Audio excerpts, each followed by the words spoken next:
Hello everybody and welcome to Footsteps. Today we're going to Paycocke's National Trust. It's a beautiful day today, so let's go and explore it. Remember, please like and subscribe and hit the notification bell. And also, if you'd like to see other videos that we've done of the National Trust, please click here on the right hand side. You can book a visit and explore the unexpected at Paycocke House and Gardens. Discover the story behind the house with a new guided experience. You have to book before you go. So check out the National Trust website for further details. There is a car park about a mile down the road, but we found that actually accessibility was really good and you could park directly outside the building.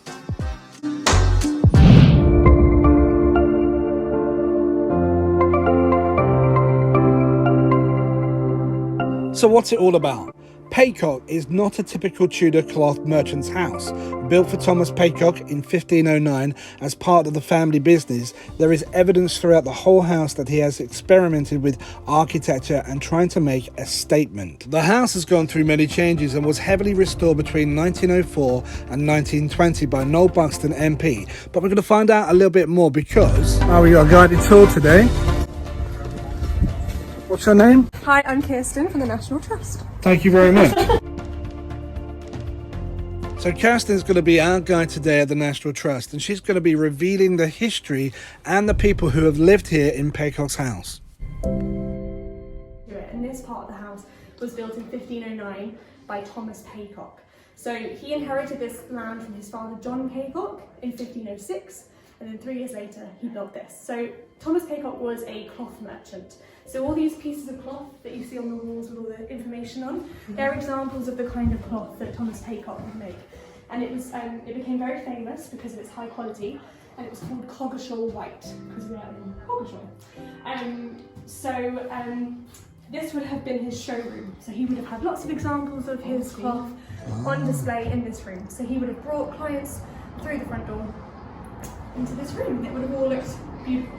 So the funny thing about this house is that it's very wide, but it's also very shallow. So it would have ended here, where this beam is. So it was just these rooms across and nothing else. Oh, okay. It wasn't a residential property, it was just a business premises. Right. So there would not have been a fireplace here, because the last thing you want with your beautiful white cloth is to have ash and that sort of thing. So these were all put in later. And we'll talk a little bit about that because there's so much stuff that happens with this house in terms of renovations and things like that. So it's all a bit of a jigsaw, this house. How old is the house? This part is 1509. So there is a part at the back which we'll look at later, which was built in 1420. Wow. And then there's another piece that's from the 17th century. So it's all a bit all over the place. Today see Thomas Paycocke at the top there. It's a reimagining. It's Noel Buxton's attempt to bring this back to how it would have looked, but it's not exactly how it would have looked. And yes, that mark there, so you'll see this all over the house, it's this mark here. This is the ermine tail. So ermine is the white winter coat of a stoat. So it's this beautiful, pure white coat, and that is exactly what Thomas was going for with his cloth. So that is a symbol of the purity and the quality of the cloth that he was making. So he would have put it on a little metal seal on all of his cloths, and so people everywhere would have recognised that as Thomas Paycocke. We would have had saffron here. There's a village nearby called Saffron Walden, and saffron is a local spice. So he would have he was very wealthy, so he would have been able to give them all the best food and just generally impress them with the lunch. So if you look up again, you'll see lovely beams, and not as intricate, although you do have these lovely little details on the edges there.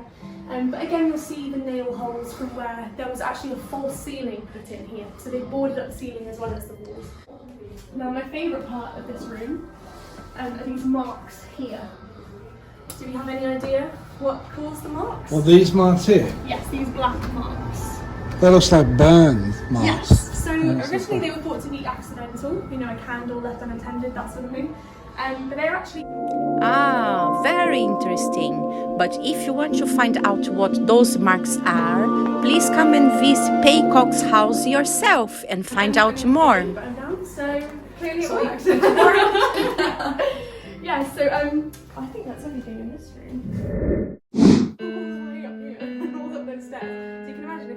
very good knees, it would have been a bit stressful to go to the bookshop. But it does have a lovely view over the garden. And behind you, actually, you can see this beam of wood here. I believe is the one. It's a little bit burnt because there was a fire here at one point. Oh. But this is green oak that was just burned down. It feels very yeah, smooth. So that's the thing. Even though it caught fire, oak, as it gets older, it almost sort of became stronger because of it. So that's how strong and sturdy this building is. Interesting.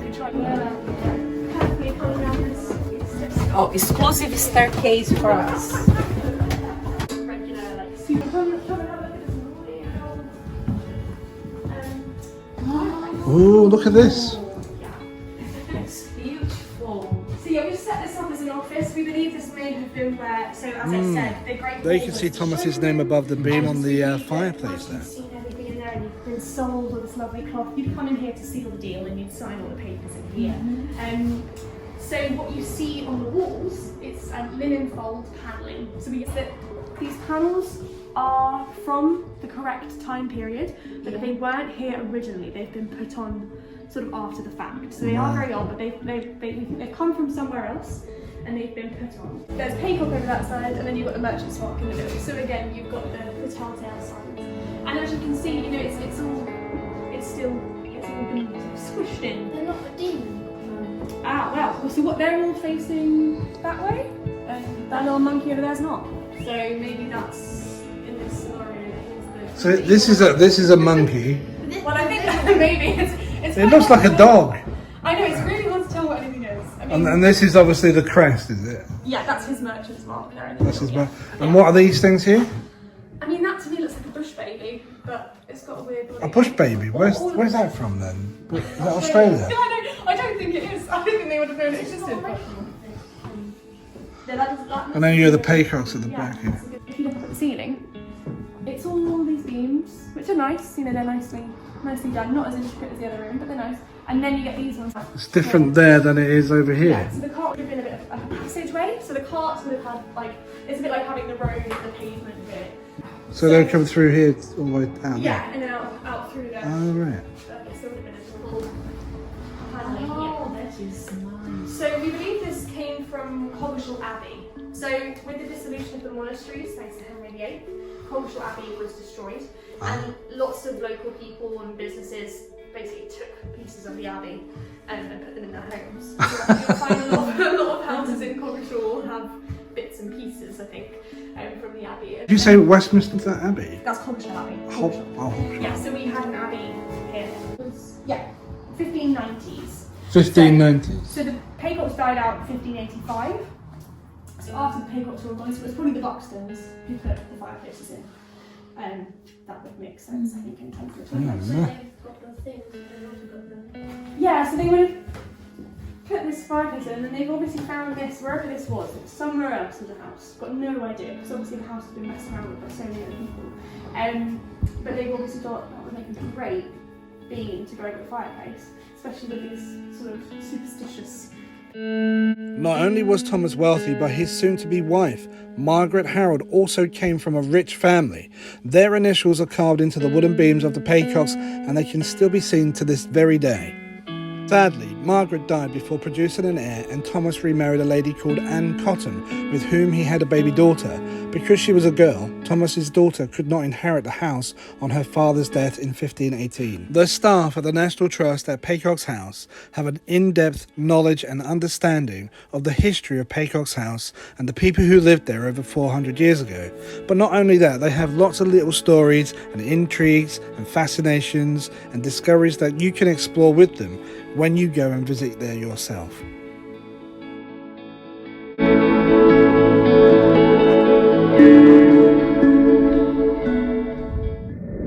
So they're flat to the, and that's from 1902. That beam, because they're all straight, and then that one's diagonal. So those are, that's a way of sort of keeping the structure strong. But what I mean is these are all straight, Yeah. and then that one's just like put in there. Yeah, I think actually if you could see it just as if it was just the pieces of wood, I think that would provide some support to the other pieces. I know it looks a little bit pointless here.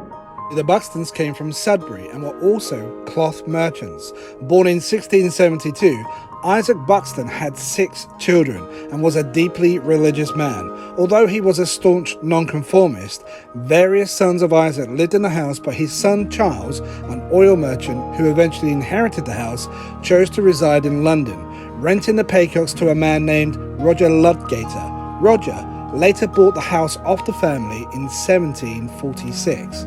The Paycockes was divided into 3 cottages and eventually fell into the pitiful state of disrepair in the late 1800s. Thankfully, a relation of the Buxton family, Lord Noel Buxton, bought the Paycockes back in 1910 and restored it to its current splendour. Anyway, let's get back to what Kirsten is saying. Marks that are unique to each of them. So that's basically. Well, to say these bits that's my here? work. Those bits So do you that- see that? It's like almost like a chicken claw or something. The 3 lines. Where? Here. A scratch. Oh, there. I'm too sure how to read it. Yeah. Oh, here. And then up, in up, There? up. See that? Here. Where?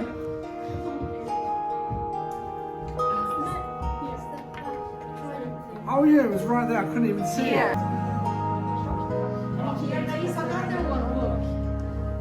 they're really fun to find. But yeah, because you can imagine these original. It's a bit damaged here. See where the damage is? And you go down, and it's right there. I've slowed it down so that you can see it. Can you see it? It's just there. It's so fun. As we have today, you too can witness Tudor carpentry at its finest by gazing at the elaborate wooden carvings. Let dragons, jokers, and heraldic symbols transport you to an age of chivalry.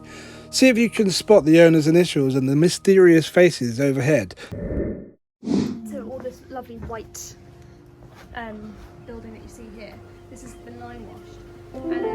Any idea how much it costs? How much did it cost to do the lime wash? Yeah, a lot of money. £2,000. Ooh, a bit more. 5,000. A bit more. 10,000. £60,000. What? The whole house? Well, we do it every 10 years because it's that expensive. So it's Probably to do with the listed insurance, buildings isn't up it? across. Yeah. Well, we have 270 listed buildings just in Coggeshall alone. Really? Yeah. Right. Because it's just like going back in time, basically, being in Coggeshall, because we never got the railway here, so we never really got overdeveloped. So there's a railway at Kelvedon, so you can How far get away the is that train. then? It's like 5-10 minute drive out of here, so you can. Ah. They basically have like a shuttle service from Kelvedon to Yeah, here, yeah. so you can still get the train from other places, but it's been shut down during COVID. But it's why the National Trust does these donations, and why, you know, and when anything that you buy here today will go to the house. Yeah, yeah. And you make a donation to the garden, it goes to the garden. So it is really important that, that we keep receiving donations, because it's not just, you know, it's paying the staff and all that sort of thing. Yeah, It's yeah. also doing these jobs that actually ensure that the building stays 60 beautiful and grand. stays in its original house. Yeah, thank So you. this was done, I think, just before lockdown. So I think they were moving their way around the building, and they didn't manage to get the front done basically in time. So so yeah, this is all lovely, beautifully done. But yeah, so this is the building that John Paycocke. What's the oldest part? Yes, this is the old part. So we'll go into the garden so you can see it a little bit better from afar. So yeah, it would have been. He used it as a butcher shop. So there would have been a hall in the middle and then 2 rooms either side of the hall, and he would have basically sold meat out the front of the building. So it's just, Oh, right. this side piece here. This is a writing shelter that was designed. I believe that was Conrad and Miriam Knoll who did the This garden. part here. Yeah, that was where Conrad Knoll would get his writing done. But this design of building where it's a jetty, so it comes, see how the top layer sort of comes over, is because you would have sheep grazing underneath. So All right, John- just kind of like a stable then.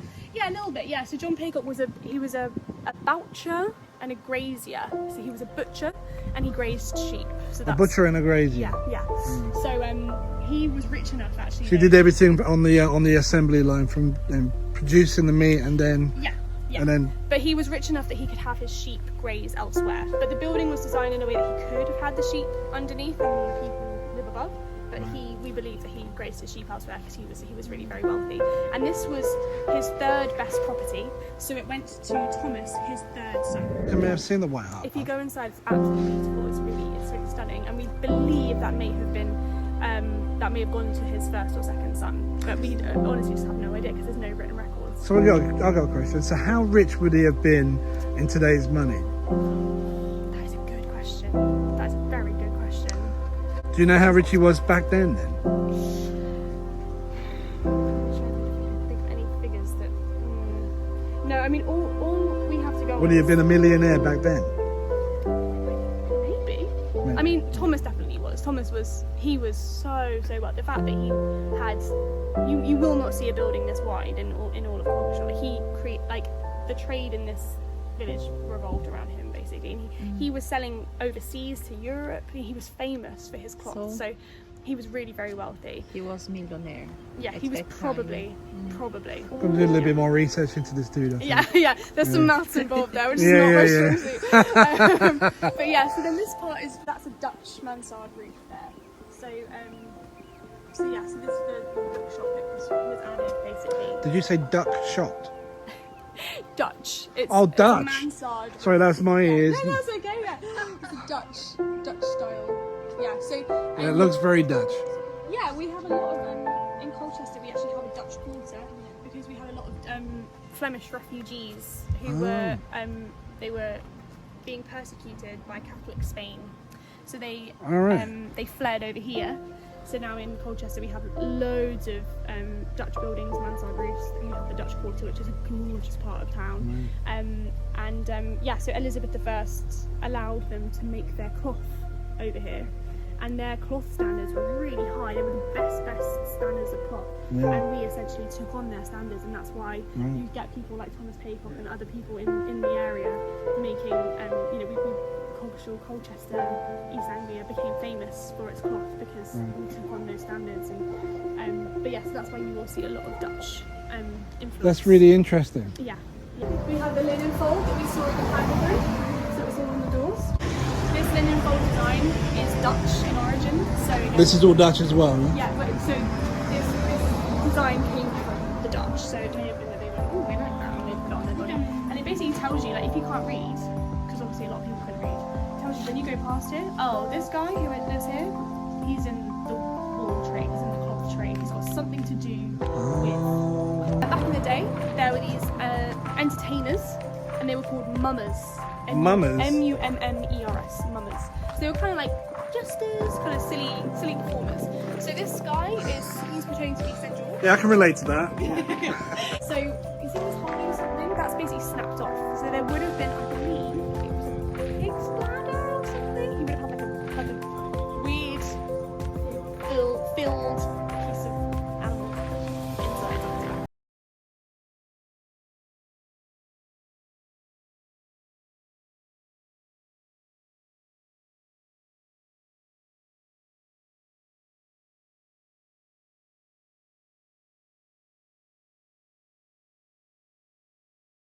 There was definitely a social structure that was quite set. Yeah, exactly. Yeah.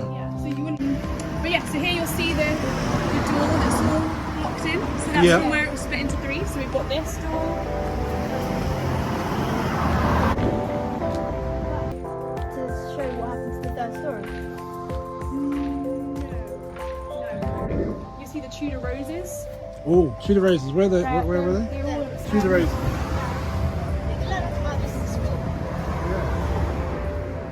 And so what are the Tudor roses, a fan? What are they from? What does it symbolise? When they had a red rose and the other one had a white rose, and they mixed it together to make red and white rose. Right, so the best part at the front. This ressima, that word we had earlier, the long one. Oh, yeah, it's a lot. Right. If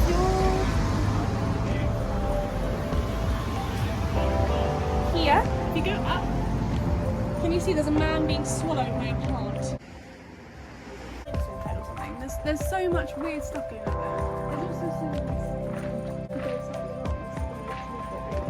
so yeah, someone was having a really good time when they were carving this beam.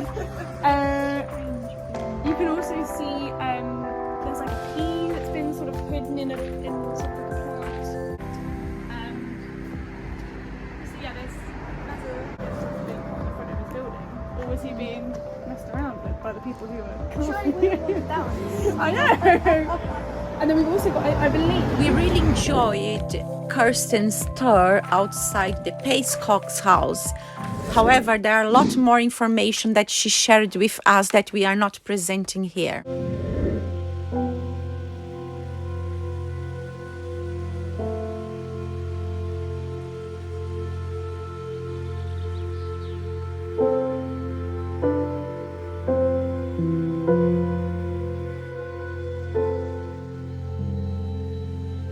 And of course, when you finish with the tour, why not go to the garden, have a little wander around or sit on the bench and then soak up the atmosphere.